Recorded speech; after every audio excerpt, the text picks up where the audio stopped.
Bonjour tout le monde, mon nom c'est Donna Reed de Yoga Ini Montréal. Puis aujourd'hui, on va regarder la posture Shirshasana en Viparita Karani. Alors, c'est la posture sur la tête, mais avec le bassin et les jambes dans la position de Viparita Karani. OK? On enseigne souvent cette posture-là, nous, dans nos cours.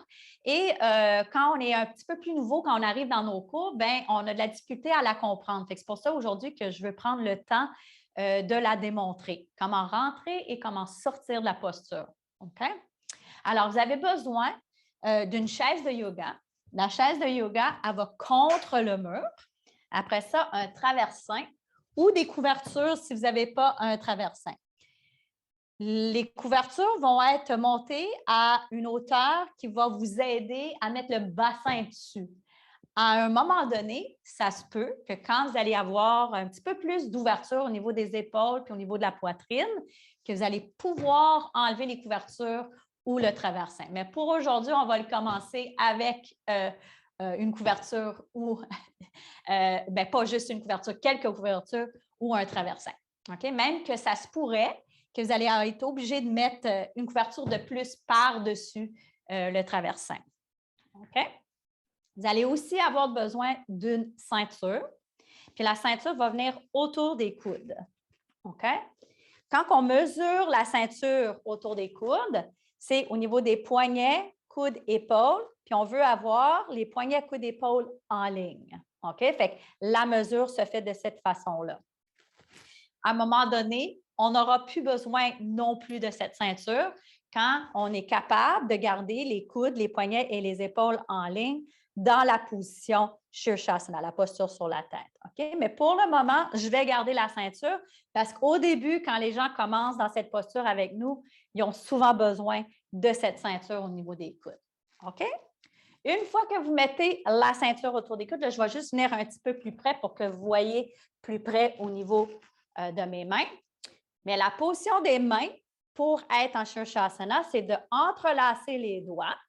Puis, si vous voulez, vous pouvez amener le petit doigt à l'intérieur. Ça va aider à être un petit peu plus dans une position plus facile pour mettre l'extérieur de la main, index, poignet au parterre. Fait que vous entrelacez les doigts, vous amenez le petit doigt à l'intérieur. OK? On veut cette partie-là de la main, à l'extérieur de la main, le coude et aussi l'avant-bras au parterre.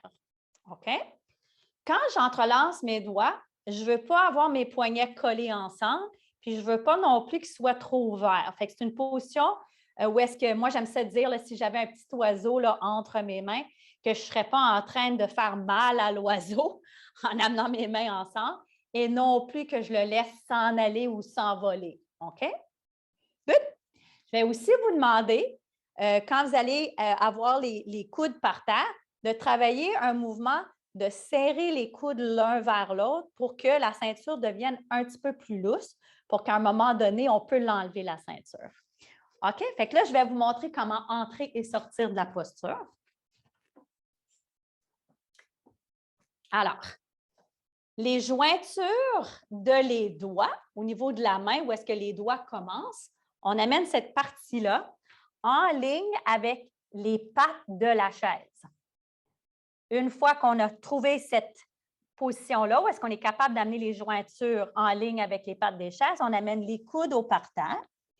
Puis une fois qu'on amène les coudes au parterre, je vais vous demander de prendre la peau de vos coudes de l'extérieur vers l'intérieur. Fait qu'on glisse la peau de l'extérieur du coude vers l'intérieur. Ça va aller amener un petit peu plus de stabilité au niveau des omoplates. Après, on va entrelacer les doigts comme je viens juste de vous montrer. Puis on va amener le petit doigt vers l'intérieur. Une fois qu'on a fait ça, on va amener maintenant les poignets avant-bras, coudes au parterre. Fait que sur l'expiration, ancrez les mains, les avant-bras et les coudes, puis serrez un petit peu l'intérieur des coudes l'un vers l'autre. Même que je vais vous demander de rajouter le mouvement d'amener les omoplates vers les hanches. Fait qu'on veut amener les épaules loin de nos oreilles. Je garde ma tête vers le haut, je n'amène pas ma tête par terre. Et là, je monte dans une posture qu'on appelle chien-tête en bas, en Pincha Mayurasana. Fait que c'est un petit peu comme une posture sur les avant-bras. La tête ne touche pas. Encore une fois, sur l'expiration, je vais vous demander de pousser au niveau de vos mains, vos avant-bras et vos coudes. En gardant tout ça bien ferme, vous allez serrer l'intérieur des coudes l'un vers l'autre. Vous allez aussi soulever les omoplates vers les hanches une dernière fois. Une fois que vous avez bien stabilisé au niveau des bras, vous allez soulever maintenant avec un kick dans les jambes sans mettre la tête à terre. Vous allez faire un kick pour aller mettre les pieds dans le mur.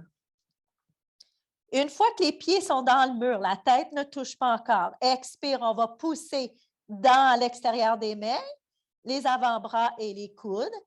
Une fois stable, on va serrer les coudes puis on va soulever les omoplates une dernière fois avant de ramener la tête vers le bas. Parce que quand on amène la tête vers le bas, on a une petite tendance de relâcher nos omoplates. Une fois que la tête est au parterre, on amène le haut du crâne et on pousse encore une dernière fois, puis c'est important, dans les mains, à l'extérieur des mains, dans les avant-bras et dans les coudes. Expire. Et on serre les coudes l'un vers l'autre, puis on remonte les omoplates vers le haut. Une fois qu'on a relevé les omoplates vers le haut, on va amener le bassin sur le traversin. Une fois qu'on amène le bassin sur le traversin, on va allonger le coccyx. Allongez votre sacrum, même si le sacrum est sur le traversin avec le coccyx, loin du lombaire. Et là, du bassin, on va allonger les jambes vers le haut en extension complète, même qu'on va amener les talons vers le haut puis les orteils vers les hanches. On va garder les gros orteils qui touchent, l'intérieur des talons un petit peu séparé pour que les jambes soient en rotation interne. Puis là, ici, quand vous commencez à être plus fort, puis ça devient un petit peu plus facile, vous êtes capable de soulever les omoplates, vous êtes capable de faire l'extension des jambes, vous êtes bien dans votre lombaire, bien, vous pouvez relâcher vos talons du mur, puis venir mettre les talons, bien, les chevilles en ligne avec les genoux et les hanches en Viparita Karani. OK? Cette posture-là, on la tient 5-6 minutes. Pas au début. Au début, hein, vous travaillez 1 minute, 2 minutes, 3 minutes, jusqu'à temps que vous êtes capable de rester 5-6 minutes. Pour sortir de la posture, je plie les jambes, je mets les pieds dans le mur. Expire, je pousse dans mes bras. OK?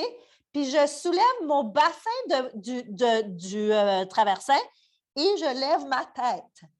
Une fois que je lève ma tête, là, je peux redescendre et je viens par après en posture d'enfant en écart.